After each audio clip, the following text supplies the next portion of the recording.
კვარაცხელიამ 3 კვირის წინ მითხრა, რომ ივნისში აქ ყოფნა უნდოდა. რა თქმა უნდა, პირველ შეხვედრაში ეს ვერ მოხერხდება, მაგრამ აუცილებლად სურდა მეორე თამაშში მონაწილეობა. ეს ნათლად აჩვენებს, თუ როგორ უყვარს კვარას ეროვნული ნაკრები და ვფიქრობ, კვარამ ბევრი რამ ისწავლა კაშიასგან, იმის შესახებ, თუ როგორ უნდა გაუძღვეს გუნდს. ეს მხოლოდ გაღიმებას ან სიტყვების თქმას არ ეხება. მთავარი ქმედება.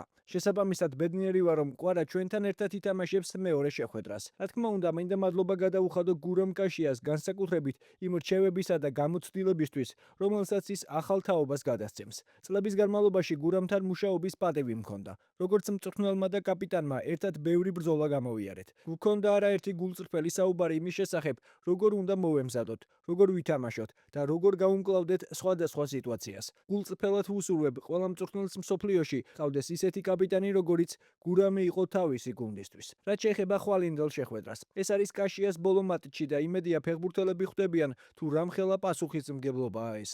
როგორც პირველ, ისე მეორე შეხვედრაში საკმაოდ ბევრი ფეხბურთელი გვაკლია. სამწუხაროდ ეს ივნისის სანაკრებო პაუზისთვის დამახასიათებელი სიტუაცია. ამავდროულად ეს კარგი შესაძლებლობაა სხვა ფეხბურთელებისთვის.